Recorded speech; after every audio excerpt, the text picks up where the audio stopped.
മുഹമ്മദ് ഷഹബാസിന്റെ കൊലപാതകം ആസൂത്രിതമെന്ന് തെളിയിക്കുന്ന നിർണായകമായ വിവരങ്ങൾ പുറത്ത്. ഷഹബാസിനെതിരെ പ്രതികൾ ഇൻസ്റ്റഗ്രാം വഴി കൊലവിളി നടത്തി.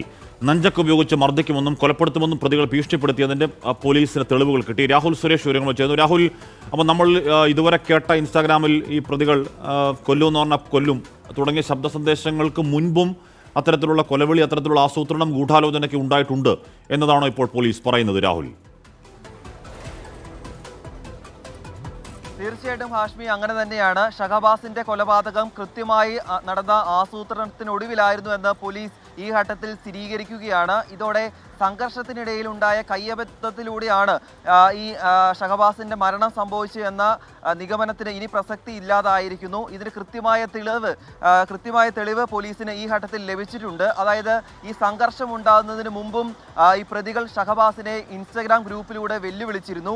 അതുമാത്രമല്ല, MJ സ്കൂളും താമരശ്ശേരി ഹയർ സെക്കൻഡറി സ്കൂളിലെ വിദ്യാർത്ഥികളും പരസ്പരം സംഘർഷത്തിൽ ഏർപ്പെടാൻ പരസ്പരം വെല്ലുവിളിക്കുകയും ചെയ്തിരുന്നു.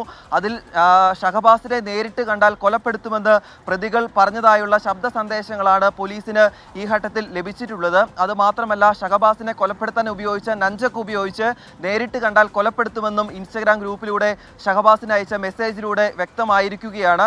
എന്താണെങ്കിലും ഈ ശക്തമായ തെളിവുകളാണ് പോലീസിനെ ഈ ഘട്ടത്തിൽ മുന്നോട്ട് നയിക്കുന്നത് എന്ന കാര്യത്തിൽ യാതൊരു തർക്കവുമില്ല. അതുമാത്രമല്ല, പകയ്ക്ക് കാരണമായി വന്നത് ഈ രണ്ട് സ്കൂളുകളിലെ വിദ്യാർത്ഥികൾ തമ്മിലുള്ള സംഘർഷമാണെന്നും ഈ ഘട്ടത്തിൽ പോലീസ് പറയുന്നുണ്ട്. ഹാഷ്മി, ഓക്കെ. രാഹുൽ സുരേഷാണ് കോഴിക്കോട് നിന്ന് വാർത്തയുടെ വിവരങ്ങൾ നൽകിയത്.